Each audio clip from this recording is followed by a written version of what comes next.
everybody. Welcome to the Atheist Experience. I'm the host, Jeff D. This show is brought to you by the Atheist Community of Austin, a non-profit educational organization promoting positive atheism and the separation of church and state. My co-host is Martin Wagner, and our guest today is Shannon Burke. Good morning. Morning. Radio talk show host from KLBJ. KJFK. KJFK. He was a better president. KJFK. And it's a better station. All right. And welcome to the show. Thank you. Yeah. Pleasure to be here. Shannon has called us a few times in the past to discuss fine points of various philosophical issues, and we're honored and proud to have him on the show with us today. Good. We are live April 16? Correct. 2000 CE, or 2000 if your name is Ray Blevins. Right. We have weekly meetings every Sunday morning at the Hot Jumbo Bagel Shop, 307 West 5th Street at 10:30 a.m. right after the show, except for the first Sunday of the month when we have our lecture series at 11 a.m. at Furr's Cafeteria. The next lecture will be taking place on May 7. ACA board meetings are at noon, right after the regular meeting on the second Sunday of every month. These meetings are open to all ACA members, but you can only vote if you're on the board of directors. The next board meeting will be May 14. The Godless Gamers meet every Monday night at 7 p.m. at the home of Vic Farrow. For more information, you can call our voicemail at 371-2911 or visit our website, www.atheist-community.org. This show can also be seen on the internet. Set your browser to spring.net, where there is audio and, according to the fellow last week, there's no longer streaming video. There is still images, apparently. Every 10 seconds. Yeah, 10 or 30 seconds or something like that. yes. Because we're just not active enough. He doesn't think it warrants it. Yeah. So, but you can see the show from far answers. away, or if you don't have cable. Tell your atheist friends, loved ones, relatives, anywhere in the world, and they can see our show. It's time for news. Good morning, guys. Morning. Morning. Shannon. Yeah, quite a lot of news this morning. A lot going on in the world, and so I will try to get through it as expediently as possible. But there's much happening, and a lot of it not good. Leading the news today is the Oklahoma school textbook debacle. Students in Oklahoma public schools would be informed whenever they open up a science textbook that life and the universe were created by a deity, at least if the State House of Representatives has its way. On Wednesday, representatives unanimously approved an amendment to Senate Bill 1139 giving the state's official textbook committee, the agency charged with evaluating all texts used in Oklahoma public schools, the authority to insert the reminder in all approved science books.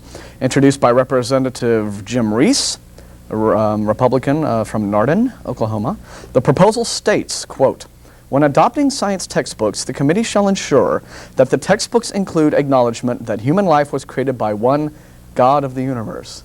Boy, shades of Galileo and all the rest of that. Dubbed the, quote, God Amendment in a critical editorial in today's Tulsa World newspaper, today being last week when this article was originally published, the measure is the latest controversy focusing on the State Textbook Committee. Last year, the appointed body sparked controversy when some members attempted to require that publishers of biology texts place a disclaimer in all books stating that evolution was a theory and that students should consider other explanations of how life and the universe may have originated. Well, see, there's a big pixie in the sky, and he came down on his magical bunny. Hallelujah. Yeah.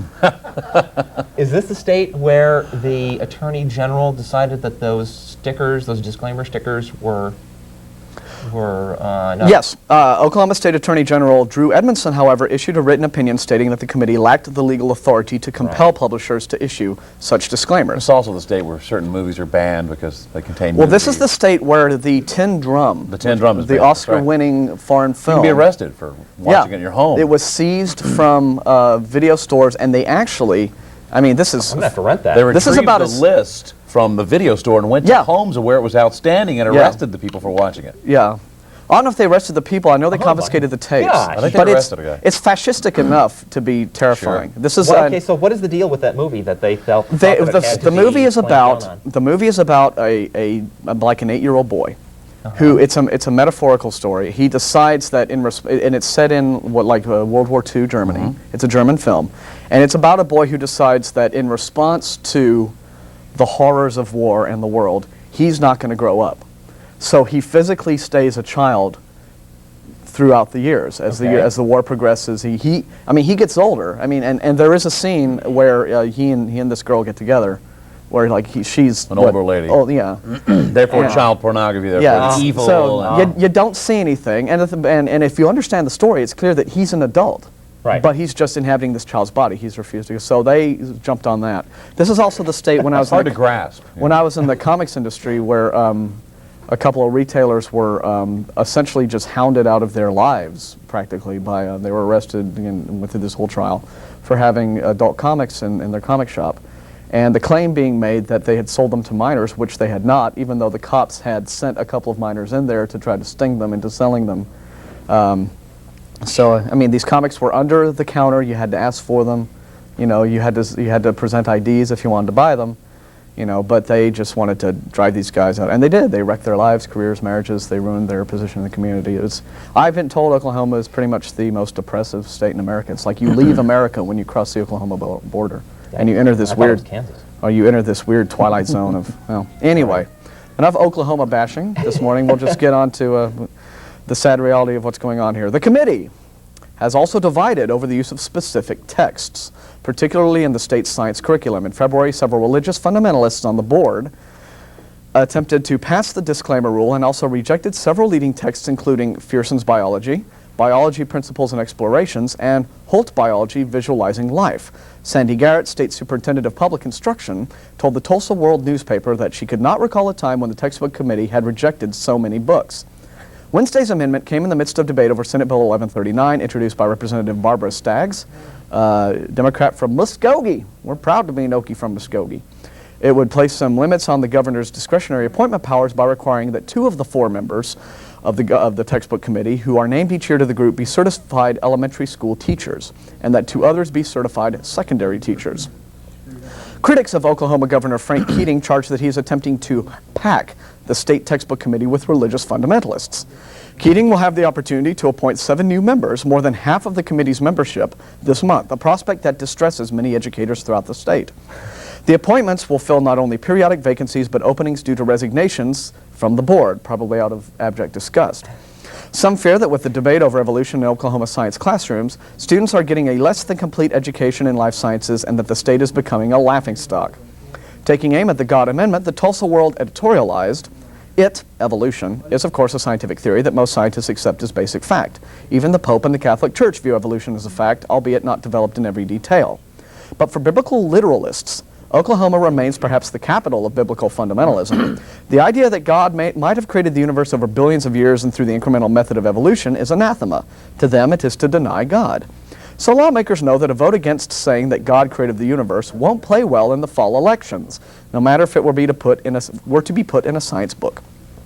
Phil Bacharach, a spokesman for the governor's office, told reporters that new appointments to the textbook committee will be those who, quote, support the governor's education reform program. Don't you love that term?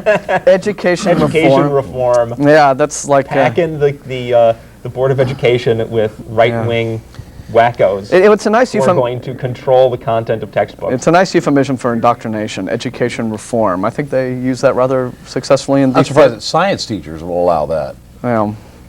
Well, you're kind of, you know, when you're paid $18,000 a year, and pretty much do it. You don't exactly have a whole lot of clout to tell people to, we can't do this, it's not right. Shut up. You want to work as a garbage man?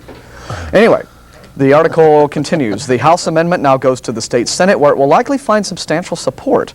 The provision requiring an acknowledgement of, quote, God as a creator, though, may not withstand legal scrutiny. Representative Reese told reporters that his amendment is not a violation of the separation of government and religion, and added, quote, we are able to say we are one nation under God. I would have a hard time believing it would be a violation of church and state. That again. Reese, it is a violation of the separation of church and state to say we are one nation under God. Yeah. They have gotten away with it. That is not the same as it being. When did they sneak that in? 1954. 54. Yes, it was a direct response to Red Scare fears. It was just like the Prohibition in 1919. You know, it was a very small group of fundamentalists God managed to get that passed, and same thing here. The article continues, recited evidence of links between government and religious belief, including references to God on currency, the walls of the Supreme Court building, and the Lincoln Memorial, where they don't belong. That stuff is going to have to all come down. Yeah. I'm sorry. Legal experts, though, don't share the representative's confidence. Stephen Feldman, professor of law at the University of Tulsa, said the U.S. Supreme Court has been very inconsistent in dealing with establishing religion, but for the most part, the court has been very sensitive to situations regarding school children. He cited high court rulings against various school prayer and, quote, moment of silence schemes, as well as attempts to display the Ten Commandments in public school classrooms. Quote, there is a reasonable chance, he added, that this Oklahoma amendment would be declared unconstitutional. Religion-based censorship, though, may be extended beyond just the creation-evolution debate and the content of Oklahoma science texts. Along with the God Amendment, the House also voted 87-9 on behalf of another measure introduced by Representative John Wright, a Republican from Broken Arrow, which would give the textbook committee the authority to insert similar notices up to 1 page in length in any school book. So that's really what you need in your social studies book is God statements. The bill and its amendments now head back to the Senate for work by a conference committee. Meanwhile, the next meeting of the State Textbook Committee is slated for June 9th. That meeting should reflect the new appointments expected to be made by the governor. You know, folks, here's the problem. The minute a science textbook prints the phrase, God created the universe, it ceases to be a science textbook. Because science is not about making bald assertions pertaining to propositions that do not have evidence to back them up. Okay, that's not what science does. Bible, though. Isn't that proof enough? Science. That's not science. Religion does that, but science is not making assertions about things that don't have any evidentiary basis. And the thing is, I mean, I was just thinking about this morning. What they really want, of course, is they really want the public schools to be an extension of their religion. Right, yeah. But what they're going to get, the best they're going to get within the bounds of the Constitution are things like, comparative religion classes and, things talking about religion in an historical context where they've gotten those things in some states, and now they're getting slapped down for in their classes where it's supposed to be talking about Christianity's place in history. They talk about the Bible as an historical text, which they can't get away with either. What the best they're going to get is they're going to get classes in public schools where kids get exposed to the actual historical facts. Right? They're opening the door for teachers to talk about how, for example, Josephus, the claim, that historian, how the passages from Josephus, which are frequently cited by Christians as evidence that the story of Jesus is all true, those are known by historians to be later additions. That guy didn't write that stuff. So if what you really want is you really want people to see the actual facts about your religion, by all means, go ahead, keep pushing to get religion talked about in school. Archaeologists near Mount Sinai have discovered what is believed to be a missing page from the Bible. The page is presently being carbon dated in Bonn. If genuine, it belongs at the beginning of the Bible and is believed to read, "To my darling Candy, all characters portrayed within this book are fictitious and any resemblance to persons living or dead is purely coincidental." Thank you. Oh, that was wonderful. What else you got? More news. Here we go. That pesky house chaplain issue is rearing its ugly head What, again? I thought they decided on the Catholic and then we're moving on. Yeah, well, they're not moving on. They're finding more reasons to fight about it. The Republican National Committee's decision to host a mass and reception for the new house chaplain yesterday, this would have been April 11th, sparked conflict yet again, prompting Democrats to accuse Republicans of politicizing the already sensitive religious post.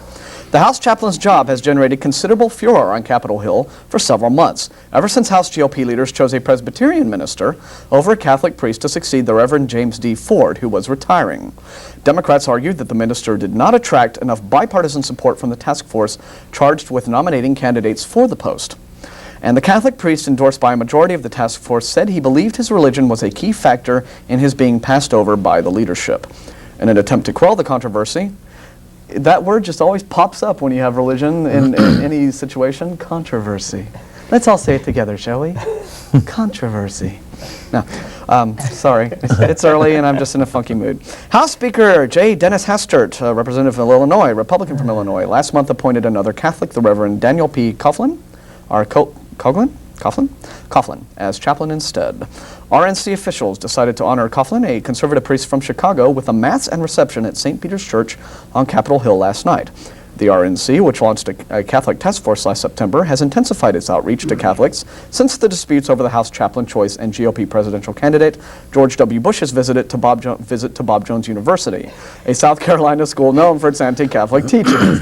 RNC spokesman Chris Pollitt said the committee was trying to highlight its support for issues such as banning the procedure that all opponents call partial birth abortion and supplying federal vouchers for children to attend parochial schools.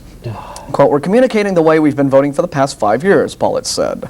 Since we took the majority in 1995, we have had a 100% Catholic voting record, and Democrats have been on the wrong side of the issue. Pollitt emphasized, however, that all members of Congress were invited to yesterday's event.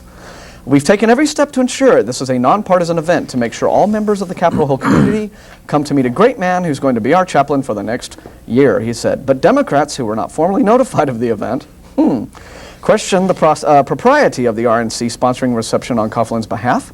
RNC officials said a staff error resulted in invitations being faxed only to roughly 20 GOP offices. This is just like a bad comedy. It seems to me this is a very overt politicization of the chaplaincy itself, and this shouldn't be part of a political process, said Representative Timothy J. Romer, a Democrat from Indiana, noting that Hastert recently delivered a floor speech decrying the political jousting over the post. Romer suggested that Republicans were trying to counter the negative publicity surrounding their initial decision to pick a Presbyterian instead of a Catholic.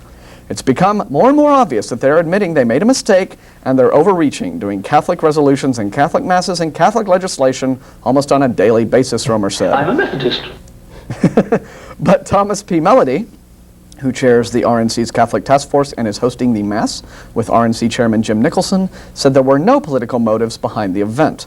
Quote, it's a very appropriate traditional Catholic thing to do, said Melody, who served as ambassador to the Vatican. And why do we have an ambassador to the Vatican? It's not a country. Yeah, what's up with that? Just so much time wasted over such nonsense. Well, you know, you gotta have the voodoo witch doctor on your side so he can cast his magic spells Right. to make your side win. Yes. Or at the very least, so when he gives his prayers in front of the governing body of our country, he can spin the issues that he's going to talk about, so he's on your side. It's his thing. I have several more news articles to do, but we do have a couple of callers on the line. Would we like to talk to... You want to go straight to some calls? Let's do some calls. First, all right, thanks. There's for the number, hanging on by the line. way, right there, if you want to call us. Paul. Hey, good morning. Hey, Good morning. how you doing? Good. How's everything on Spring.net today? Oh, great. Everything's popping out. Just a one minor correction on what you guys said. Yeah. We're not doing the streaming video. We're doing the slides, but we're continuing to do the audio. Right. Right. And the real producer, which is what the encoding tool we use to do it, gives you a choice of either full motion video or just sound. Yeah, I think we did say that the audio is still there. But if folks want to have full motion video, we can always turn it on at any time. Okay. Oh, okay. So Okay. it's, it's an option you guys have, but what it does when you do full motion video, it cuts down on the number of people that can watch it. Still don't have the stats right, yet. because of the Next week I'll try to have some stats for you. Okay. All right. Brilliant. Thanks a lot. No, we're not really complaining, but No. No, well, I I think just it's... wanted to. I don't think you mentioned they could still get sound, but the Yeah. sound is the big deal on that. sure, of course. Okay. Okay, well, All thanks right. for clearing that Yeah, up for thanks. us. Thanks a Okay. lot, Paul. Take care. Okay, thanks. And if you're watching us on Spring.net, the number to call in to talk live is area code 512-472-2255. And if you're calling long distance, please tell our phone screener so that we can get you on the air quickly and you don't have to pay long distance charges too much, right? And if you are watching from far away and you care about whether it's full motion video or slides, then call us in to tell us that, because we're taking a vote now apparently. Evidently. Yes, Don?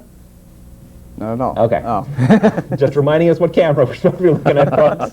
That's live television. Okay, well, let's go ahead to Jeremy. And then Jeremy. Good morning, guys. How are y'all? Good morning. How are you? How are you doing? I'm actually a Christian, but I'm not a person that's going to knock or be offended by anybody's other activities. But I have two questions for you. Okay. I'm actually, I don't believe in religion. I believe in Christianity. I actually have What's the difference? guys running around with their Bibles, thumping people, saying this is the religion that you have to choose. I believe that I can get on my knees and pray and be inner peaced by the God that I believe in. Another thing I wanted to ask y'all guys is, where is there a happy medium? I mean, between the we were talking about the church and state. We know that these so-called Bible thumpers are going to be running around to schools trying to get their point across.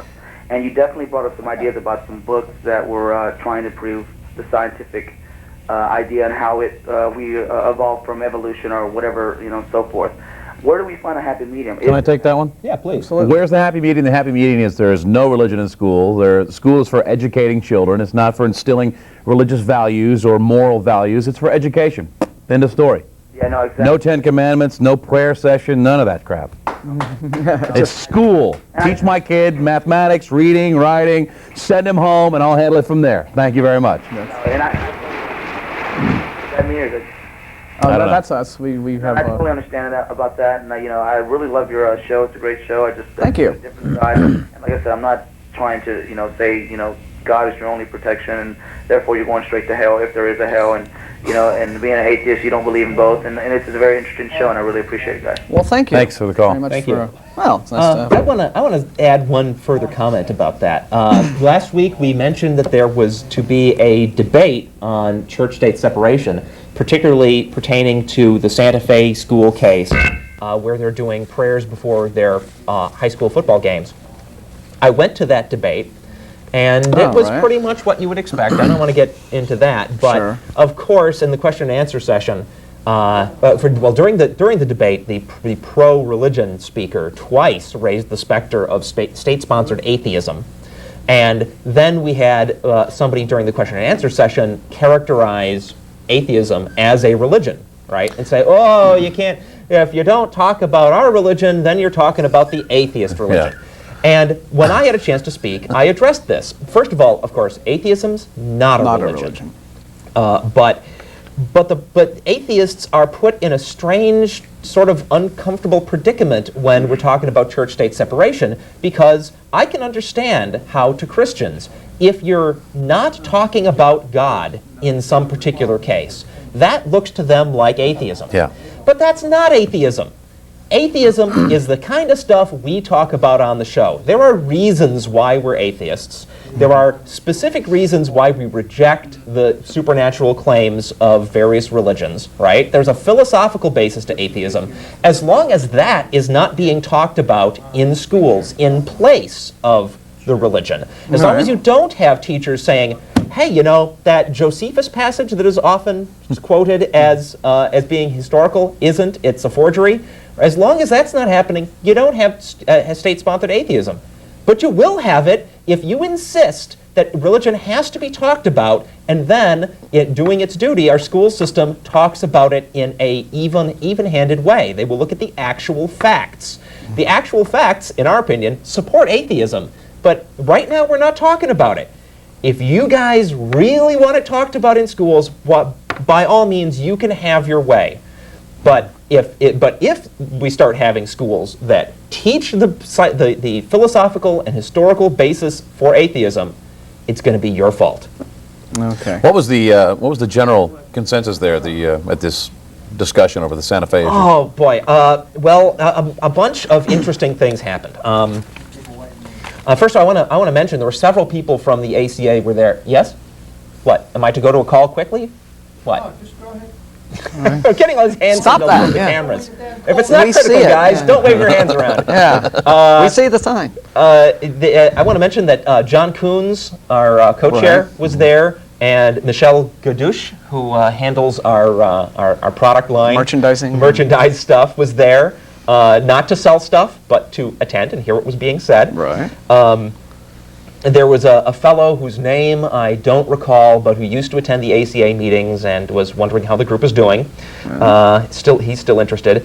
And another fellow, another name I didn't get, but a reader of Howard Thompson's email list. Oh, his newsletter. His Texas Atheist newsletter. So there was a strong atheist presence in the audience. here was an interesting thing that happened. The pro-religion guy stops at one point and says, "Hands up, all of you that believe in God." Just to get a show that you're outnumbered. measure of the audience. So they could take you if they had Okay, to. You're right, yeah. But, We'll take but it. when about half, maybe 2/3 at most of the hands went up, right? I said, well, that backfired on him, right? Because clearly the religion is not in some kind of tremendous majority, at least in this audience. But then he looks at the number of hands and he nods and says, well, that about matches the statistics in Texas. About 90% of people believe in God. Wait a minute! Looked like 90 to him. I can see you shooting up from your chair. I can see you shooting up from your chair in response to that. Yeah. Well, did you let this guy have it in classic Jeff D fashion? I mean, come on. No, I actually talked specifically about where atheists fall in this whole debate. Right. We are not in control of this government. Certainly not in control of the school boards. A quick look at what is going on, at what our political candidates are saying to get elected, and at what school boards around the country are doing. It's obvious that atheists are not in control. There is no atheist agenda making this all happen. At most, what you can say is that if you're not talking about religion, then from a religionist point of view, You're that an may look to you like atheism, particularly if you have no clue As to what the historical and philosophical bases of atheism are. The absence of religion is not atheism. Right. That's absolutely correct. And I pointed out the separation of church and state, folks, is not there. That is not in the Constitution to protect atheists specifically. It is not there to shut down government, public discussion of religion so as to promote atheism. It is there to keep different groups of theists off of each other's backs. Yeah, and to keep the government off everyone's backs. That's it's why, to protect everyone. That is why that's there. Yeah. So when you stop talking about religion in public schools, it's not our fault, right? Yeah, right. That is what we have to do in this country to protect you Christians and you Muslims and you Hindus, all you different religions, all the different denominations of individual religions from forcing your will on each other. Yeah. The point that does quite often get missed is that it is only in a secular system of government that you can have, the freedom to practice whatever sort of faith that you want, or not. I offered up on my show one afternoon kind of an alternative to pre-football game prayer, which I don't know why we would pray before a football game. Like the guys are getting carted off the field, whether or not you pray. I mean, they're getting hurt. Is maybe they had a giant wheel, and on this wheel was every religion known to mankind. And we spin the wheel, and just for the hell of it, we'll say a prayer from that, whether it's Buddhist or Muslim, we'll chant, we don't care. We'll do something so that everybody is, The question was raised, and this was the main point made by the speaker. There were two speakers. Let me see if I have that information. Not in, I don't. The two speakers were Alan Parker, president of the San Antonio-based Texas Justice Foundation and former St. Mary's Law School professor. He was on the pro-religion side.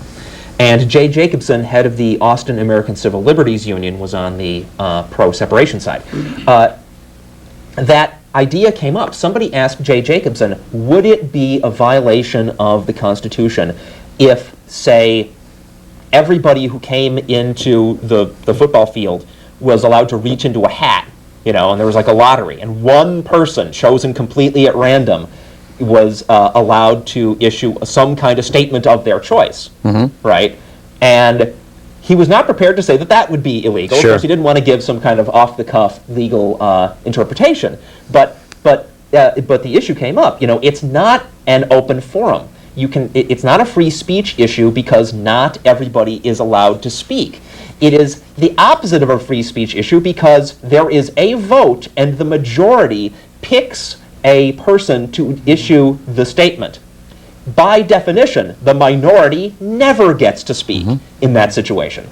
And also, that's important to keep in mind. Wasn't it the case in the Santa Fe school when they had the first student who was voted to make the pre-game announcement announced that well, he wasn't, or he or she wasn't willing to do a prayer because there was still some sort of outstanding ruling, and they didn't want to be on shaky legal grounds or what have you. So they were just going to do a secular sort of pregame announcement, and that student was then informed that his services would really not be required, and they got instead a Baptist minister's daughter who would be damn sure to deliver a prayer. Yeah, so it's the whole thing of it's being a free speech issue is a joke. It is a deliberate attempt at specifically Christian indoctrination at these secular high school football games. Yeah. So, are there any schools here that does Santa Fe post the 10 Commandments? In their no, schools? I don't know that that's been decided on in Texas yet, whether they can or can't do that. So I don't know. I would not be at all surprised. No, they were doing all kinds of stuff. They would probably have all students, they would line them up at the nurse's office and have it tattooed on all their foreheads if they could. Oh yeah. Well, that's the way you get in the holy place, honey. I have more news, and we have a caller. Let's take one more. Let's take one more. Let's talk to Steve on line 3. Hi, Steve. Hey, Jeff. Hi. Enjoy your show. Jeff, I wanted to ask you about that article that you read a couple of weeks ago near the end of the show. Yeah. That had to do, you were in a hurry, couldn't get the death toll from the Bible. What's that? That was the death toll from the Bible. All the numbers of all the people, according to the Bible, killed either directly by God or by God's followers at his orders. Yes. I was wanting to know if I could get my hands on that article. I thought it was great. Is there any way you could read it again when you have more time and make... I certainly will do that. But just a quick a quick soundbite you can use. The total comes to nearly 3 million. Okay, and that's not according to the Bible. That's not including any of the instances where they just didn't happen to see fit to give any numbers. Like, for example, the entire population of the earth at the time of Noah isn't included in that 3 million. Yeah, right. And dozens of cities. Yeah, so a loving God there. Yeah. There you go. So I didn't hear you. There's no way. Could you tell me where I can get my hands on that article? Well, okay. I will tell you what I know of the origins of that article. I found it on the internet at a website called Why Christians Suck, which is no longer in business. They moved at one point, and I don't know the circumstances under which the site went down, but it's not there now, and that just happens. Yeah. And I was devastated because I thought it was an excellent piece of biblical scholarship, and so I'd been hunting around for months, and I finally found it again, and I'm sorry to say, the only place I was able to find it was on a Satanist website. But they preserved the information. I was glad to have it. So I have a copy on my machine now. I'll talk to our web people about putting it up on our website. I was going to say, suggest Good that. idea. Put it up on the ACA side. Yeah, Do we have a thumbs up or thumbs down there? I say thumbs up. Thumbs up from our web guy. All right. Okay. Well, great. I appreciate it and enjoy your show, and have a good show. Thanks for calling. Thanks a lot. Oh, and the other interesting little soundbite is in the entire Bible, the death toll for Satan is Job's family, because God told him he could. Yeah. So, but of course, we don't believe in Satan either. We need to. We don't believe in any of these guys. It's just important to keep in mind what is the nature of this being that they're worshiping. Yeah. That's insane. Go and do some more news. All right.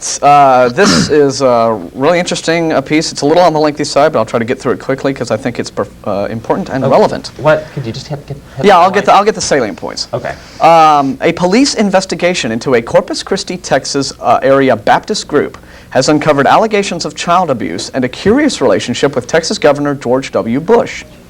The incident also involves questions about Bush's call for a, quote, faith partnership between religious groups and government to administer social welfare services, and the history of a controversial evangelist, Lester Roloff, who locked horns with Texas state authorities over his operation of numerous, quote, Bible discipline homes for youngsters, alcoholics, and drug addicts. Now, I think that's where they actually spank you with the Bible. Oh, you think you're joking. Okay. Last week, County Sheriff, and Arlo, we need, every time I say Bible discipline homes, I want like the scariest music you've got to come over the... Or screams or something. Yeah, it screams. That'll be good. Anyway, last week, County Sheriff's deputies conducted a search of the People's Baptist Church youth homes, looking for evidence which, according to the Corpus Christi Times-Caller newspaper, could corroborate reports of abusive behavior at the 600-acre facility. 18-year-old... Perfect. Wow, all right. 18-year-old Justin Simons told officials that a church employee punched him in the chest and punished him and another youth by tying their wrists together and forcing them to run through the woods and even dig a 15-foot deep pit. Simons told deputies he was not allowed to take a break unless he jumped across the pit, reported the caller. When he tried to jump the pit, he fell and sprained both ankles. The youngster's mother removed the boy from the church-operated home on Friday and had him treated at a local hospital. On Saturday, deputies arrested the superintendent of the People's Baptist Church, Alan Smith, and charged him with abusing the two teens. Church pastor Wiley Cameron Sr., not to be confused with Wile E. Coyote, was also arrested when he refused to turn over the records that were included in a warrant executed by the Nueces County Sheriff's Office. After a brief time in the local jail, Cameron ordered the information to be turned over and was soon freed. More arrests could follow, according to local media reports. The People's Baptist Church operates the Rebecca Home for Girls and the Anchor Home for Boys, and carries on a ministry founded by the controversial evangelist Lester Roloff. Raised in a strict Baptist atmosphere, Roloff took his pet Jersey cow with him, when at least he had a date, with him when he enrolled in Baylor University in the 1930s and sold milk to pay for his tuition. After the cow could not be reached for comment. College was cheaper in those days. Yeah. After college, he pastored at a number of hard-shell Baptist churches and in 1949 launched a family altar radio program. Roloff soon became known for his strident attacks on smoking, consuming alcohol, and other vices, and as a proponent of Bible discipline for youngsters. He was soon branded as controversial. There's that word again. Let's all say it together. Controversial. There we go. He was soon branded as controversial by other Baptist ministers, especially after he opposed Baylor University's decision to grant President Harry S. Truman an honorary degree because of the latter's use of explicit language and lack of adherence to certain Bible standards. Article goes down with a bit of a bio on the colorful life of Lester Roloff. And then we go down to the Bush connection.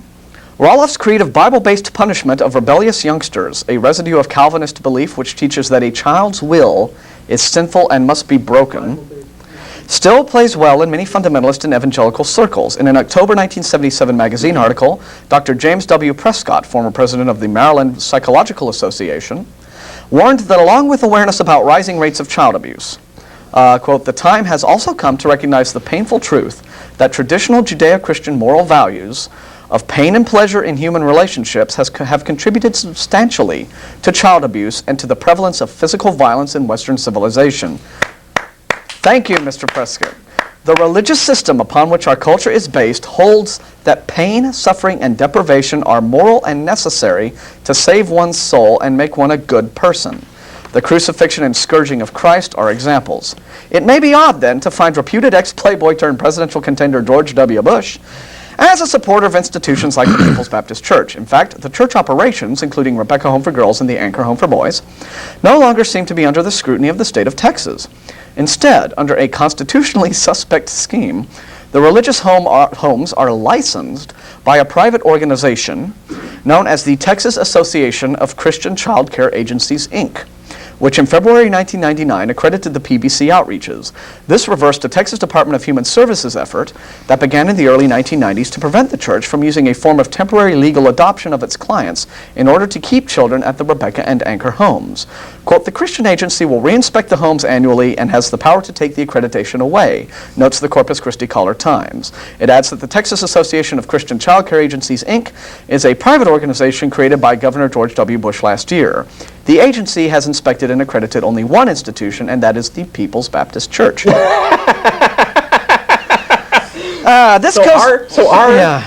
honorable governor set up this organization just to let these guys off the hook. So they don't have to get scrutinized by anybody who's actually going to do anything when they find them doing horrifying things to their students. Pretty much. Lester Roloff and his legacy of abuse and Bible discipline also came up during debate over the Texas Religious Freedom Restoration Act in March 1999. The measure requires the state government to demonstrate a compelling interest before interfering with any religious group or practice and use a least restrictive means test when enforcing regulations.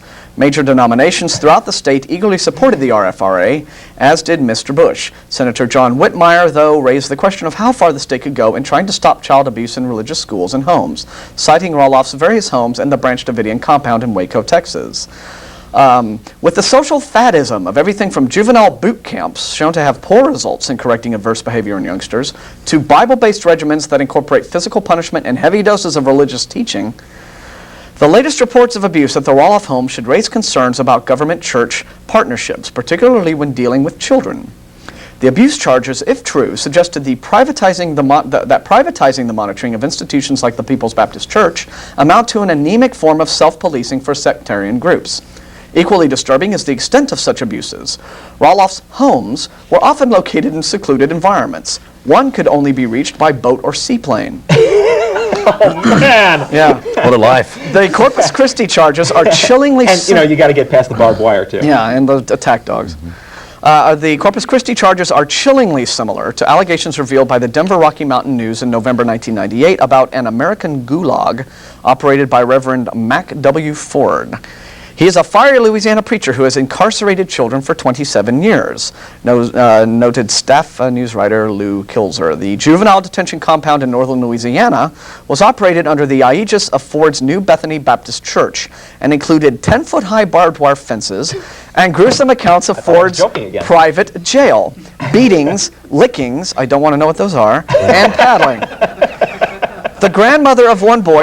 licking. Yeah, the grandmother of one boy whose father converted a strict fundamentalist Christian... It was probably not quite as erotically charged as you might have guessed. The grandmother of one boy whose father converted to a strict fundamentalist Christian theology had sought to rescue the youngster from Ford's control. Beginning in 1988, state authorities had raided the compound, freeing 28 youngsters aged 12 to 17 during one operation. An affidavit in the case indicated that several children had severe bruising of the buttocks. We have flattened their fingers. We've branded their buns. Nothing is working. Send in the nuns. The problem of insular religious schools, homes, and other institutions may only be exacerbated by state funding and the poor monitoring of in-house religious groups like the Texas Association of Christian Child Care Agencies, Inc. Worse yet, under the Bush plan, and possibly even a scheme embraced by Vice President Al Gore, everyone may end up paying for faith-based social services. The allegations of child abuse now surfacing in the Corpus Christi case raise serious questions about calls to form dangerous partnerships between government and sectarian religious groups. Our governor had something else to say about religion recently. Yeah, he did, and I talked about it on the air. It's, and I wish I brought it with me, but it was up at the station. Speak, you beautiful bush. He said in front of many, many people and televised that the United States of America was chosen by God, that we are the chosen nation to be an example. Wait, it gets better. To be an example for the entire globe of diversity, equality, and justice. God chose us to be an example. And if you don't like it, well, beat your buttocks. Mm-hmm. And one could only wonder, why God has such low standards. Yeah. Why is he choosing us for that? I mean, look at stuff that has happened. Look at the wonderful example we set. Yeah. We annihilated the indigenous people here. We enslaved people. It just, the list goes on and on and on. What a great example we have. Well, of course, example. that is just the way that they psychologically, it's their little way of reassuring themselves that they're right and perfect and proper and everything they do is fine. And if Space Daddy approves, then they can do anything. Right. Well, the thing that gets me is that something like this comes out of his mouth, and the religious right just absolutely, well, for lack of a better word, creams in their pants. Oh my God, he's so correct. He's so right. It's amazing. It's just the more that I read these articles, and the more that I prepare for this show every week, and it just, the curtain is being pulled back to reveal this weird sort of Rod Serling TV show we're all living in. It is patently bizarre, some of these beliefs and the way these people act in accordance with these beliefs. It's bad enough to take your 10 commandments, right? Yeah. Of course. Good question. Which 10? Yeah. Because there are at least 3 different sets in the Bible, take the commandments of one religion and say, well, that's the morality we're going to teach in our schools. That's bad enough. But then to say that like we've been chosen because like we're automatically And how does the he know best at all these things. Did God come to him in the middle of the night and say, "You've been chosen. This country is God chosen"? told me to say that. How does he know we've been chosen? I don't. Well, a lot of people actually believe that. A lot of these. And why would God choose America religions over believe that. over the Holy Land? I'll tell you what what is really terrifying about it is that phrases like "we're the chosen ones" tend to be things that like the Nazis and the KKK and the Aryan nations right. and all of these hate and violence and killing people groups. That's That's what saying you're they the chosen say. Ones. Yeah, saying Those you're are- chosen yeah. ones is a great way to say we don't have to improve anymore. Yeah. We've arrived, right? It's been like, perfection has been granted to us by some supernatural Just power. deal with we it. no longer have to care about what we do. But this we is no wrong. longer have to be careful. And if you aren't a member of the club, you have no rights, and you're Yeah. basically just Bringing up some of the bad things that this country has done is not the same as like being unpatriotic. I'm a big fan of the United States. I live here. This is my country. I'm all for the United States. But there's a difference between being patriotic and being like completely blind to the fact that that our country isn't perfect. Okay. You gotta recognize. You gotta recognize that at the very least your country is capable of doing wrong things. You don't go saying that we're chosen like somehow this omniscient being knows that we'll never do anything wrong, because it's not true. We have done things wrong. Okay, I think we're being indicated that they really want us to take line 4. All right, let's go. Oh, Don has held on for a long time. Hello, Don. Hey, how are you guys this morning? Good. How Just are you? fine. Thanks Always for staying on the phone. Always fun when you call, Don. Yeah. Did you read in the paper the planets are aligning the first couple weeks in May? Is it May 5th? Something like that. There's supposed to be a planetary alignment, and a lot of the New Agers are flipping out. Yeah, they said that the end of the world is coming. Wait a minute. I've got a rapture report ready for today. Let me just peek ahead. Oh, I don't have the May stuff on here. Well, I'd like to add a bit of science to that, because May I looked 5th, it up, we have a and I know confirmation. the scientifically calculated results, according to NASA, of the disaster that's going to happen from this alignment. The tides are going to go up 1/600th of a millimeter. Wow. Okay. So everybody get in those bunkers. And what these people don't realize is that the planets have been moving around our sun for billions of years, Yes. and the alignments like this happen. They've happened before, and we're still here. Yeah. Well, this Christian moved his family to Georgia so he can, so they won't get hurt. And when you're next to Stone Mountain, What, Georgia is like immune to gravitational forces? What's going on? well, when you're next to Stone Mountain in Georgia, where the Ku Klux Klan started, well, maybe that's the reason. There. Wow. And talk about kid abuse. How about Deuteronomy? If your kid misbehaves, you turn them over to the elders so they can be stoned to death. Yeah, that's right. I mean, the Old Testament does teach that unruly children are to be killed. Yeah. I want to know if George Bush turned over his daughter to any elders to have him stoned to death. Well, I'm starting to wish that George Sr. had turned George Jr. over there. Yeah, that was in my next one. Yeah. All right, thank you, Oh, guys. well. See you. Thanks for See you at the bagel shop, Don. Yeah. Oh. Oh, with any luck, the alignment will like pick up that entire mountain, and fling it off into space. They can have their own planet. I'm done. You're done with the news? Yeah. I got some more stuff. First, I just want to, for ACA members out there, we got the new T-shirts, and I want Don to come up here in front of the camera so you they're can all done. get your first quick peek at the exciting new T-shirts. We had. Can we have fashion show music, Carlo? I don't know the name of the fellow who sent us these designs, but we had a graphic artist sent us some choices for designs for T-shirts, And and let's go we in picked time. one. And can we get a close up? Yeah, Just hold still there. On our way. They're very nice. And here's Don in our spring line. Yay! Very nice. But now you New said that the T-shirts, we'll have actual those at the shirts meeting for tonight. sale are going to be slightly different than that? Well, the yeah. rest are He's holding one up, isn't he? with the ACA logo. On the front. Oh, And so that's actually it's going to be on the back. And this one just conveniently happens to be your size. Oh, Thank you very much. perfect. All right. Thanks. All right. Thank you. I'll wear it with pride. And we Yeah. also have a ACA cup for Look at that. coffee table Parting that are gifts. out of those. Yes. Thank you. Those are parting gifts. We still got quite a bit of show ahead of us. And you get the deluxe sofa suite as well. Can we put that? Okay.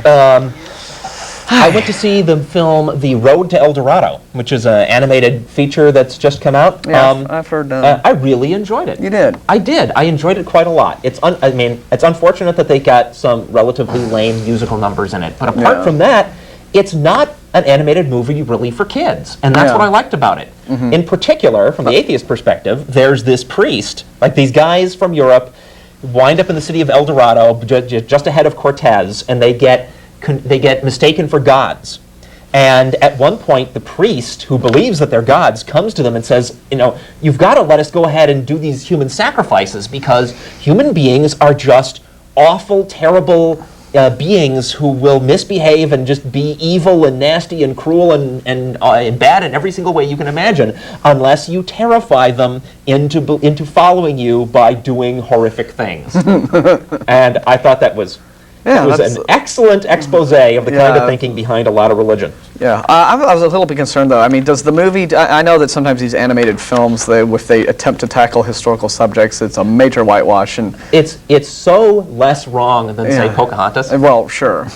But the whole Road to El Dorado thing. I mean, the actual historical search for El Dorado when the Spaniards were looking for this mythical city of gold resulted in just, of course, the massacre of these peaceful indigenous populations. And I was wondering if they the main characters are actually a couple of con men that only after being at this place and meeting all the nice people and living among them for a long time decide that they're going to be good guys. And they're ahead of Cortez, who's going to come in. Okay. So it's clear what Cortez has in mind for the natives. Right. Okay, then. Well, interesting. Okay, quick announcements. The 13th annual Walk for Safe Families and Safe Streets is happening today. We've got a group from the ACA that are getting together right after the bagel shop meeting today to go on this. Ray Blevins was going to be the organizer of that. Apparently he's ill. He was ill this morning. I don't. But the people that are doing that, me among them, will be gathering to do that for our community. Okay. What time is that? Is that 1-ish or 2-ish or? Yeah, I guess. Okay. There's enough time to there's enough time to go eat your bagels and then walk over to the, or not eat your bagels if you don't want any bagels, and walk over to where the. Where does it start? Waterloo Park. Waterloo Park, yeah. On April 29, we'll be having our blood drive. Again, for more information, you can call our voicemail number at 371-2911 to get information on where and when precisely that's happening. The last one was exciting, watching a lot of atheists sitting around on the little reclining chairs getting their blood drained. Let's see, the Anniversary International Conference for the Council of Secular Humanism is taking place May 4 to 7 this year at the Wyndham Hotel, 6225 West Century Boulevard, Los Angeles, California. Speakers will include Dr. Taslima Nasrin, author, poet, champion of secularism and human rights, fierce critic of Islam, and exile from her native Bangladesh. Jared Diamond, UCLA professor of physiology, author, and one of the nation's most successful popularizers of science. Dr. Jill Tarter, leader of Project Phoenix, a privately funded SETI program, and inspiration for the lead character in Carl Sagan's book and the movie Contact. Dr. Paul Kurtz, founder of the modern secular humanist and skeptical movements, professor emeritus of philosophy at the State University of New York, editor-in-chief of Free Inquiry magazine, and founder and chairman of the Council for Secular Humanism.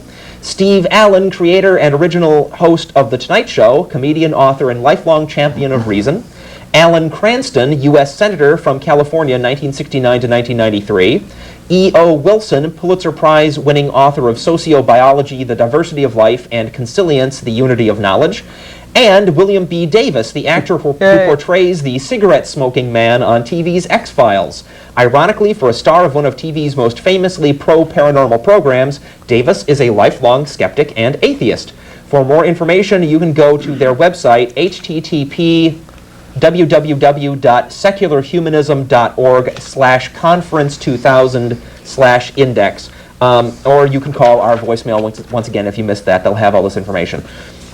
I talked about the law school thing. Let's move on from that. I want to thank on the air Jennifer, who's a student from UT, one of the few voices of reason in the audience, who came up after the lecture and thanked me for my comments about the role of atheism in all this.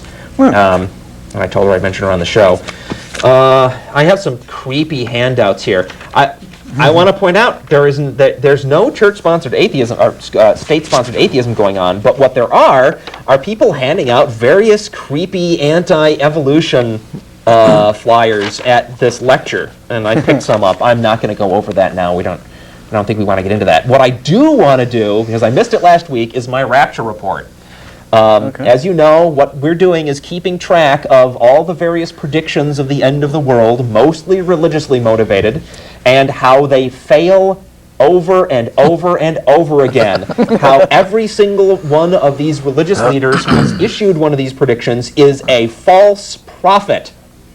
Or a fraud. That's a much shorter word. Yeah, if you believe in the Bible, they're false prophets, and it's quite clear what you're supposed to do with false prophets in the Bible. If you don't believe in the Bible, they're just idiots.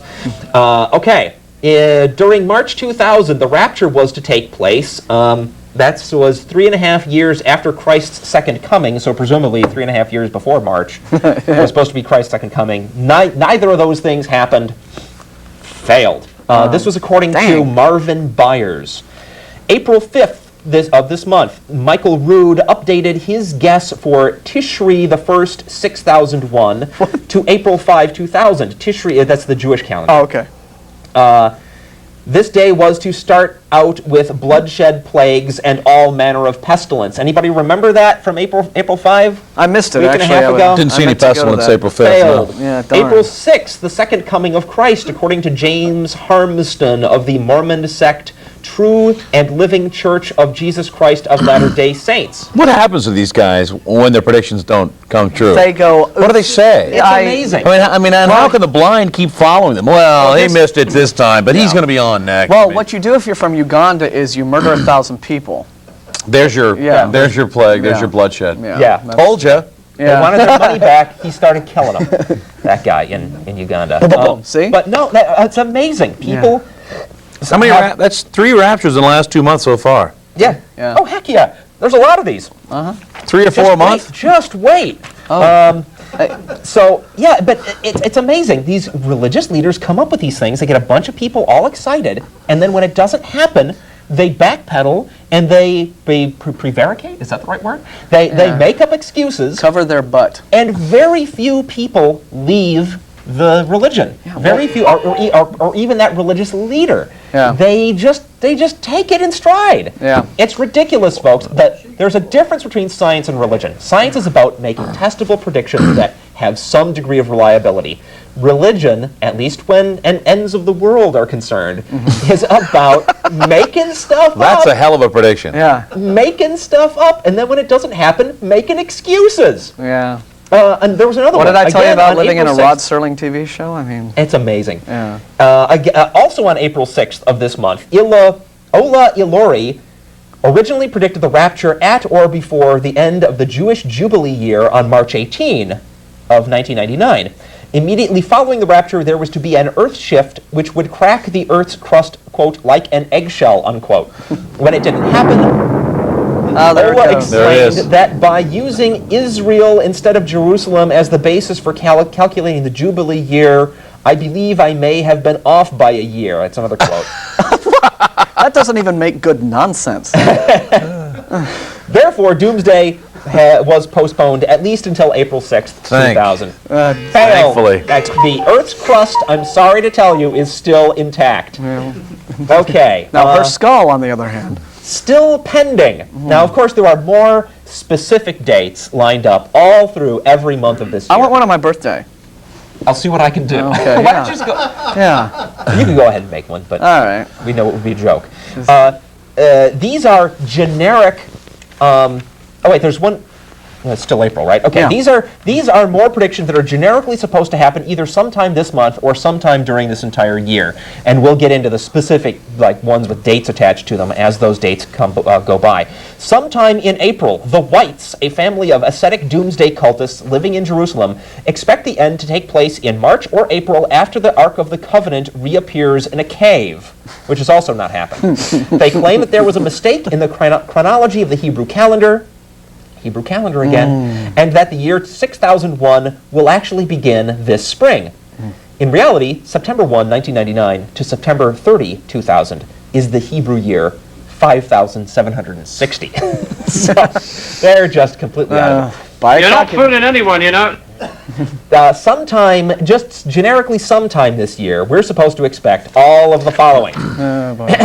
The beginning of Christ's millennium, according to some Mormon literature, such as the publication Watch and Be Ready, Preparing for the Second Coming of the Lord, New Jerusalem is to descend from the heavens in the year 2000, landing in Independence, Missouri. 19th century mystic Madame Helena Petrova Blavatsky, founder of Theosophy, foresaw the end of the world in 2000. I just want to make a special note. That's a non-Christian goofiness. We're not just picking on Christians. It's not our fault if mostly Christians say goofy stuff. Yeah. Even we will cover all the bases. Even Sir Isaac Newton was bitten by the millennium bug. He predicted that Christ's millennium would begin in the year 2000 in his book Observations upon the Prophecies of St. Daniel and the Apocalypse of St. John. Ruth Montgomery predicts Earth's axis will shift and the Antichrist will reveal himself in 2000. The establishment of the kingdom of heaven, according to the Reverend Sun Myung Moon. There's another non-Christian one. Yeah. The second coming, followed by a new age, according to famed psychic Edgar Cayce. Who never got a thing right. Another non-Christian one. The end of the world, according to Lester Sumrall in his book I Predict 2000. One of the earliest predictions for the year 2000 was made by Petrus Olivi in 1297. He wrote that the Antichrist would come to power between 1300 and 1340, and the Last Judgment would take place around 2000. I'm sorry, we're not aware of any 700-year-old Antichrists creeping around. According to American Indian spiritual leader Sun Bear, another non-Christian, the end of the world would come in the year 2000 if the human race, quote, didn't shape up. So we all need to get to the gym. 18th century fire and brimstone preacher Jonathan Edwards concluded that Christ's 1,000-year reign would begin in 2000. The world will be devastated by AIDS in the year 2000, according to Indian guru Bhagwan Sri Rajneesh, another non-Christian. Hope you're keeping score.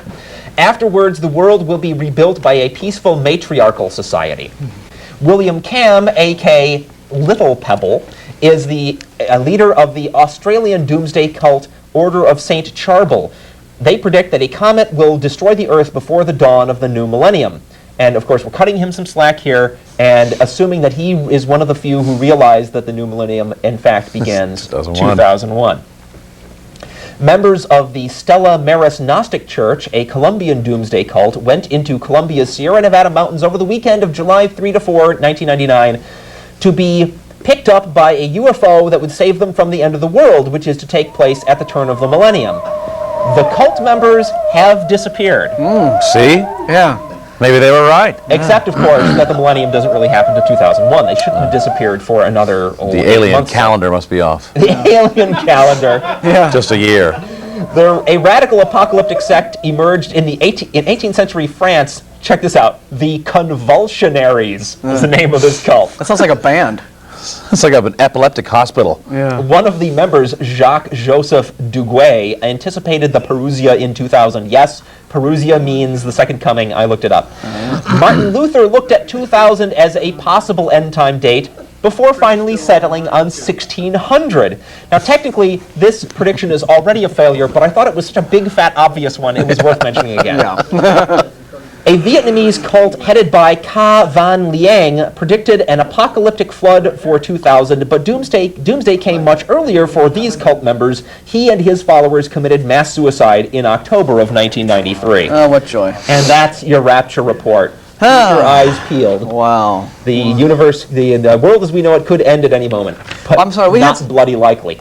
Well, we had some callers on the line and who were holding for a while. And they've given up on us. We're sorry. Please call back. We do want to talk to folks. We just have a lot to get through on every show, every day. I could do that death toll again. Just so much fun. 472-2255. Shannon, talk to us. What's going on in the world of Do you get radio? callers on your show? Do you get like I got about callers? Yes. Yeah. Like a lot of angry Christian callers. Okay. And what's, Many. Oh, boy. And I don't know what the general consensus is. I'm really big on public schools, and I myself went to a private school. I went to a private Episcopal school in Dallas. And I had to wear my little club tie and go to chapel every day, and on Wednesday was the long chapel. The education was really good, but I understood, I was in a private school. My parents paid for it, so I kind of had to put up with it. Then I went to public school, and I realized, God, it's so wonderful not to have this rammed down my throat every single day. My grades improved. I was just a great student. So I'm a big proponent of school is for teaching and not for the Ten Commandments, not for religion, not for prayer, and that's mainly where I get a lot of calls and where I get a lot of angry people. They believe that that everything is better. It's like religion's like butter. It makes everything else better. Put butter on toast, it's awesome. You put butter over here, it's great. Put it on a potato, it's like it's like a doily. Everything looks good on a doily. And if a child has a little bit of religion in his life, he's automatically going to be a better person, or he's not going to shoot his classmates, or even though that's already been disproved. Yeah, and the notion that the Ten Commandments can save children and keep our schools safe is another one that bugs me, and another one that evidently many people believe that is true. Yeah. And which 10 Commandments? Yeah. I want to just hit this. I don't know. Hit this one again. According to the Bible, the 10 Commandments that are frequently referred to, what most people mean when they say the 10 Commandments are, thou shalt have no other gods before me, not make any graven images, Well, first not of all, take the name isn't of that the a Lord God in great vain. first 10 Commandment? Yeah. I'm the only God, period? Right. Don't believe anything else from Right. here on? Well, listen though, it implies, listen to the phrase, thou shalt not have other gods before me. That implies That there are other gods to that have. other gods exist. Sure. So anyway, that's the ones that people most frequently are referring to. Yeah, the Charlton has to. But if you read your Bible, God doesn't call these the 10 Commandments. These are the ones that get written on a stone tablet by the finger of God, and Moses carries them back down to the valley, and when he sees everybody sinning, he smashes these. So nobody ever saw these except Moses, according to the Bible, and God, if God exists. Okay, but then Moses, after he goes down and they massacre a bunch of people who were sinning against God, right? He says, well, let's get moving, God, and God says, let's get these people moving, and Moses says, well, they won't follow me unless I can prove that you're really behind me. So God says, well, come back up to the mountain, I'll give you a duplicate set, right? And he comes back Please up. press hard. You're making triplicates here. Comes back. Now, according to the Bible, this second set was not written by the finger of God, but taken down by Moses as dictation, and it's different. Which is bizarre, because first of all... Shorthand, you lose a lot of the translation. That's true. But where else did we get the first 10 from if Moses didn't remember them, right? So anyway, the ones, okay, so God dictates the second set to Moses. These are the ones that actually make it down intact from the mountain, right? Written out by Moses, not by the finger of God. These 10 Commandments are called by God in the Bible. These are my 10 Commandments. Thou shalt worship no other gods. That's the same so far. Thou shalt make thee no molten images. Not quite the same. First he says graven, then he says molten. That means presumably you melt metal and put it in a bronze cast or something. Right. Why God changed between those two sets of commandments? Who knows? My wife has a theory that it's because Moses came down and he saw people worshiping idols that they made by melting all their gold jewelry. Because that's the story. Third, the feast of unleavened bread shalt thou keep. That's completely different. Yeah. 6 days shalt thou work, but on the seventh day thou shalt rest. That's the same. Thou shalt observe the feast of weeks. That's not in the 10 Commandments that everybody likes to talk about. Thrice in the year shall all your men children appear before the Lord God. That's all different.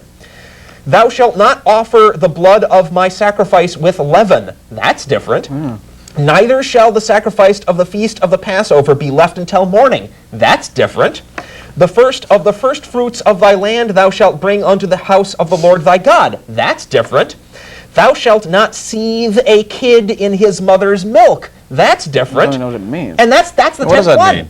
That's the 10th. Again, you don't cook goat Milk and meat dairy. in goat milk. Don't mix meat and dairy. I thought Right, that's one of those things that those Jewish don't mix meat and dairy. A kid, things. like a baby goat type kid. Then that is the 10 that according to the Bible, God calls his commandments. Homicide, theft, and perjury are now permitted according to these 10 commandments. I like that one better than the other one. When people say, we got to post the 10 commandments in schools, ask them which ones, because it makes a difference. It's not like thou shalt have no other gods before me, and the commandments that they're most frequently referring to. It's not like that's an appropriate thing to put in schools in the first place. Sure. But what God, according to the Bible, really called his 10 Commandments have nothing to do with morality. Nothing. Yeah, it just has to do with various how you worship me rules. That's right. And I have a pet theory that probably in today's America, more people in general, but more Christians specifically, have probably seen the 10 Commandments, the movie with Charlton Heston, than have actually read Exodus, Sure. and that's where they get what they believe, from it. May I add some more confusion? Sure. The Catholic 10 Commandments are even different from those. Right. And where are those from? Where do those? Well, they took out the second commandment and they bumped all the other ones up. Like Commandment 3 is 2 and Commandment 4 is 3. Because they want the graven images in the Catholic Church. 10 turns to 9, so they took the 10th commandment and stretched it out in like 2 commandments. They just worded it differently to fill in the blank space. So you got that one too. And why is there only 10? Yeah, you'd think there's more to life than just these 10 rules. Sure. Yeah, I mean, if you look at the U.S. code, our laws, I mean, there's... Well, the tax code is some 45,000 pages. Yeah, I know. I think, to my understanding, when I read the Bible, between those 10 sets you were talking about, there's like 100 in between, but it's talking about how to treat your slaves and things like that. There is yet another place in the Bible where they have like 10 rules that are like 10 specific rules that have some things in common with these. I don't have that information with me. But, oh, well. But, I mean, come on. At least, if you're going to say that your God is omniscient and created everything, and this is all from, like, his lips, at least be consistent. Yeah. Come on. At least take responsibility for what you claim to believe. I see another call coming in. Oh, we do? Good. Yeah, I have an announcement here that was passed to me. This morning at the bagel shop, we will have 2 thank you cards for the group to sign. These are for the does. That's a euphemism for the families who are the plaintiffs in the Santa Fe, Texas school football game prayer case. We want to thank them for putting up with all of the fighting the good fight, with all of the abuse that they have had heaped on them, and through their struggle to keep religion out of school. We will also be taking group pictures to send in the cards to thank these folks for standing up for religious liberty for all. And I want to make a point: the does are not they are not atheists. These are a Catholic family and a Mormon family, if I recall correctly. Okay. Do we have a name for the caller on line 2 yet? We don't. Oh, okay. Well, that number to call and yell at us is 472-2255. And so we're live. We got 20 minutes left on the show. We did have a request for the death toll. Oh, I could do it again. You guys want to hear that? What is the death toll? Well, that is this list of... Here we go. Here we go. I'll read the entire article. The death toll. People and cities slaughtered by God or on his orders. This is from the Bible. Please don't say this is the Old Testament and doesn't apply to Christians. Jesus is God, right? And if it's in the Bible and you're a Christian, you have to believe it's true. And I want to add to that don't claim that because it's Old Testament that therefore God doesn't mean it anymore. Even if that's true, right?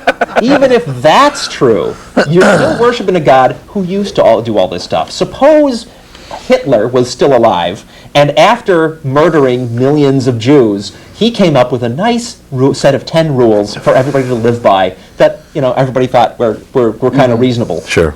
You still wouldn't worship him. You'd say, oh boy, I'm glad he's not murdering Jews anymore. No, wait a minute. But remember, if you read the last chapter, Revelations of the New Testament, it says God's going to turn that way again. Yeah. That's another important thing to keep in mind. Thank you, Arlo. Let's see. Okay, I don't have chapter and verse notation. There's an apology here by the person who compiled the page. We have a caller on line 3. Just hold on for us. And no, we don't hate God because he killed a bunch of people. Do you hate Freddy Krueger because he killed a bunch of people? You cannot hate things which don't exist. Okay. I'm going to read just the ones where we know where he killed a lot of people. Well, just the ones where we get a specific number. Lot's wife, dead. Okay. Judah's firstborn son. Er's brother Onan. Nadab and Abihu killed for making a fire. That's 2. Sent a plague on Jews who gave the chosen land a bad report. 11 more. 14,700 Jews killed in a plague sent apparently for the hell of it. 50,070 Jews who looked in the Ark of the Covenant. You would think that after the third or fourth Jew looking in the Ark of the Covenant, they'd catch on and stop peeking. Nabal for scorning David. Uzzah for touching the Ark when trying to keep it from falling. There's a forgiving God for you. Oh, God, your Ark is going to fall! Dead. David and Bathsheba's child. 70,000 killed in a pestilence sent because David sinned. 102 sent fire down on Ahaziah's men. 42 children sent by 42 bears sent to kill children who mocked the prophet Elisha. No, 2 bears killed 42 children. Yeah. Right. That you said 42 bears. 42 bears sent to kill children. No. 2 bears. 2 bears killed 42 children. 42 children dead. Right. Right. Not now 40, I got it straight. Not 42 bears. Now I got it straight. All right. I'm going too fast. Okay, well, we got a load of Jews calls worshiping now. a golden calf. Hang on, folks. 1 man gathering wood on Sunday. 24,000 Jews who followed Baal. 10,004 men of Bezek. 50,100 men of the tribe of Benjamin. 331,269 men killed by David. 450 prophets of Baal, 793,000 Jewish Baal followers, 127,000 Arameans, 1 man who wouldn't strike a prophet, 172, including Jezebel, Ahab's sons, Joram, their priests, and their friends, 172 relatives of Ahaziah, Athaliah for killing his sons, Matan the Baal priest, 10,002 Edomites and 2 that's 10,000 Edomites and their 2 servants. 20,000 2 servants? How does that work? They killed 10,000 people had the 2 servants. I don't know. Okay. Or maybe they only killed 2 of them. 20,000 killed by Hezekiah.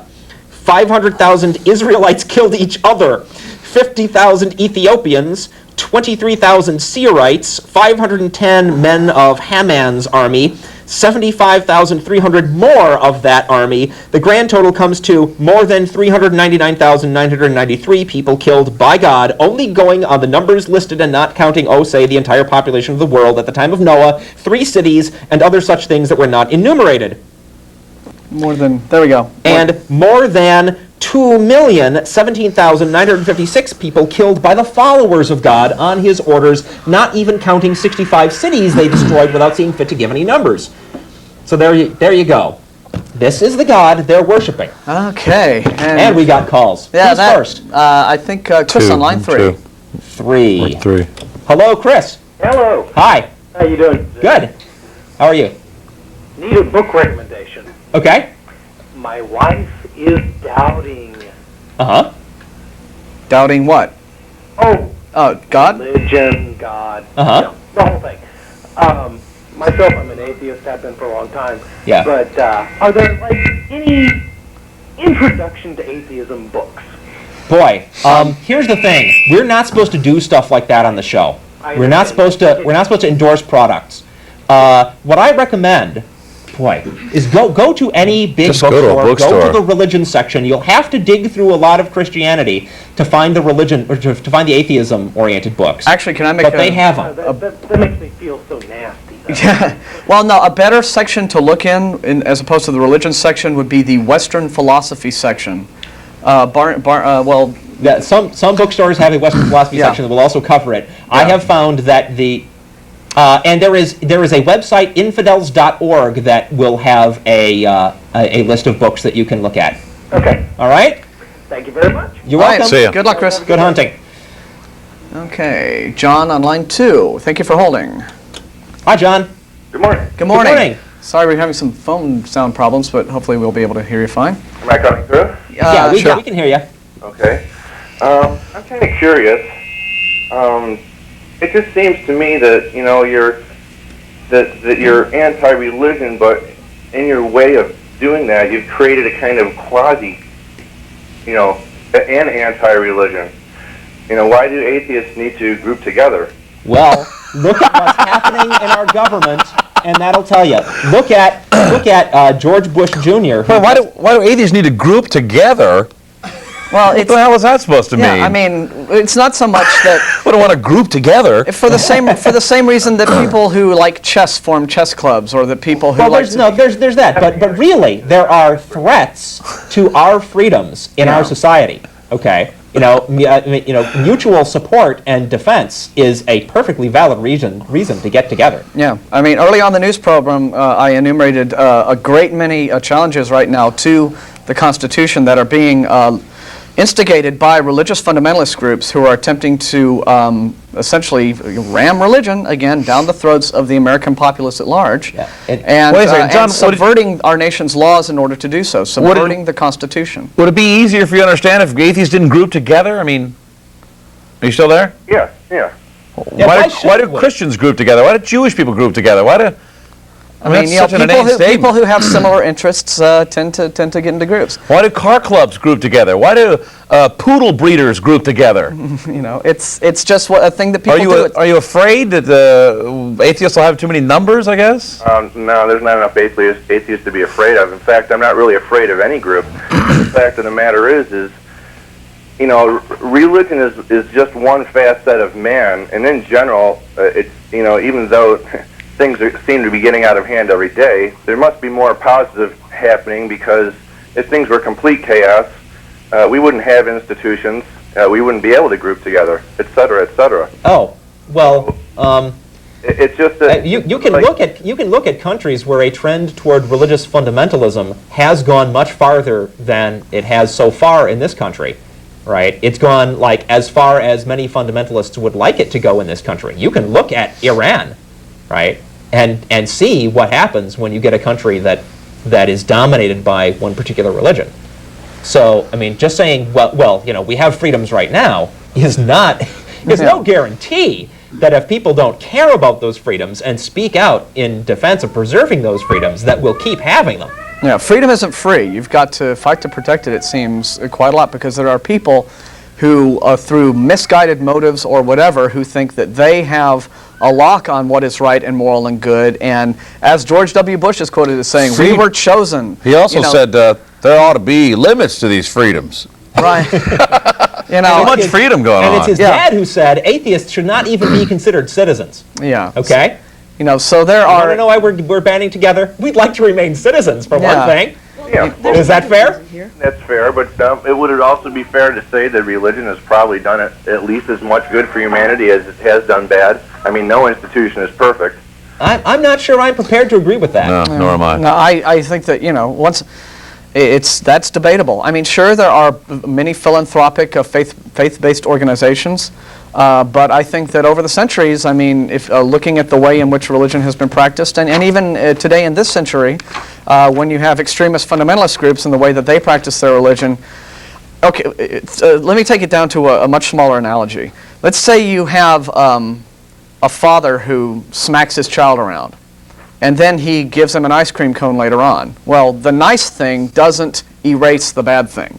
That's not what he's saying. Well, no, but what I'm saying is just because Christianity, you have Christians who build hospitals and they fly out to third world countries and feed starving people and all that, that doesn't, I don't think that erases the historical fact of the millions that have been persecuted or all the way up to being killed outright in the name of that same religion. And it's important to get the actual facts straight. According to a book called The Second Coming of the Church from the Barna Research Group, which is a Christian Christian polling organization, which compiles information on how people are actually behaving. According to this book from a Christian group, among born-again Christians, 24% have given money to a homeless or poor person in the past year. 34%, 10% more non-Christians have done so. And whereas 47% of born-again Christians have donated any money to a non-profit organization in the past month, and of course we know primarily what the nature of those non-profit organizations are. Those would be churches.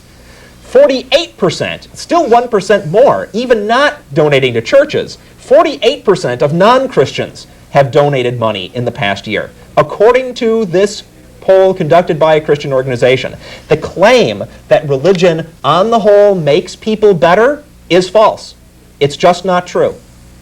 You know, Jeff, I'd like to interject from the It control doesn't booth seem here. to me that a person with religion has any more personal evils on average than a person without. How do you know? I mean, for me, yeah, it is a person who believes in God, but not a severe churchgoer. If you look at prison statistics, the percentage of atheists on death row and in prison is lower than in the general population. And I would actually debate that claim on just a more just direct sociological perspective. I grew up in a Christian family, and my parents on the whole were good people. I love them dearly. They raised me. But for example, my father, who is one of the finest men I've ever known, still has, because of his religious upbringing, very negative attitudes towards, well, not so much anymore. And I don't want to paint a picture of him as being worse than he really is, but he does have derogatory attitudes towards, for example, racial minorities and gays. I mean, and now it has changed. He has gotten better over the years as social climates have led to more tolerance, and so you have to sort of either you grow up or you don't. But I remember him telling me a story of when he was in college in the 1950s at A&M, and he was waiting tables at the MSC, the Memorial Student Center there, their restaurant, and he and his co-workers would not serve Harry Belafonte because he was black. Okay, and my dad is a devout Episcopalian. Okay, so I mean in general you don't tend to when you see things on the news like somebody's beating up a gay man, or somebody has set fire to some clinic or something like that. Or GodHatesFags.com. Yeah, these don't tend to be atheists who do these things. They tend to be people who, now granted, you can argue that they're misusing their religious teachings, and you can also argue that they're a very small percentage of people. But what you don't tend to see, I think, are people using atheism as an excuse to engage in immoral activities. What you tend to see in these, particular, well, and of course I'm speaking specifically about news-making events, of course, but they tend to be people out there, for example, when you have a trial or somebody, beats up a gay man, and they bring him to court, and he's like, and his excuse is, well, God didn't make Adam and Steve, he made Adam and Eve. That's the excuse he uses. People have quite often used religion as their excuse for all sorts of immoral behavior, and amoral behavior. So I don't, sure, a lot of Christians out there are good people, and sometimes when they make mistakes and do bad things, it's because of it's not their fault, it's because they've been misled and they've been taught things that are wrong. But many times you have people out there who deliberately do bad things, but they do it in the name of their religion, and they do it they think they're God's approval. So, thou shalt not kill is right up there, and if somebody disobeys that when they've done a severe misinterpretation to begin with. Well, I would agree with you there. It is of course the strategy among most Christians to immediately write off anybody else who claims to be a Christian and gets caught doing something really bad, right? And that's not fair. Unless you're Jerry Falwell. It's just not fair. If you get caught doing something really bad, that's on you, But my point is, there's an attempt there to skew the apparent statistics by saying, oh, that person who did a bad thing, they were misinterpreting their Bible, or they weren't a real Christian. Now, come on. Yeah. The thing is that the Bible is a book full of stuff, okay? And if all Christians would just take responsibility for everything that's in there, I think that would be a step toward addressing many of the problems in our society. And the that you're bringing up, what they do is they pick and choose the nice Christians that you're familiar with dealing with, and that we're familiar with dealing with. Pick the nice parts of the Bible, and they completely gloss over the horrific parts, like God being responsible for millions of deaths. Are you talking about Old Testament stuff? See, yeah. You can't. Yeah. Well, but you can't claim that. Oh, it's Old Testament, so it doesn't matter. It's still in that book. Wait, no, let him talk. Can you say that again, caller? It was created for a reason. Jesus basically came and said, look, this is the news now. I don't know what you've heard before. Hey! Hey, wait a minute. Hey, get the updated version, will you? So are you saying that the Old Testament is full of lies about God? No, I'm saying the New Testament. So you're saying that God is this guy who is responsible for millions of deaths? Hello? Yes. Okay. He is. Say again. So if the Old Testament is not lies, then this God that Christians worship is a mass murderer.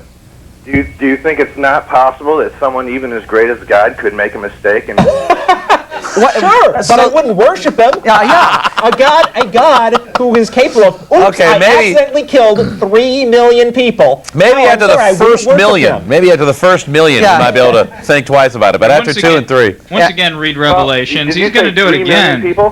What? Did you say 3 million people? 3 million people. Read your Bible. And those are just the ones that are itemized. You guys got finished comparing God to Hitler before. Yeah. And I We think got he's 45 seconds. responsible for a whole heck of a lot more deaths. No, sorry, read your Bible. Hitler never cleansed the entire planet of its entire population except for Noah and his family. We got to go, folks. Thank you for your call. All right. Thank you for I forget Shannon what for line coming we're on the it was air. on 2, I think. And Bye-bye, folks. Sorry. Christians, we don't hate you. we just think you're wrong. Wes, we're sorry we didn't get to take your call. And tune in next week for our special Easter Mega Blasphemy special. Gentlemen, thank you. Bye-bye. Thanks, Shannon, for being on the show. Appreciate it. Yeah. Have a good time. Great show today, guys. I will. Yeah.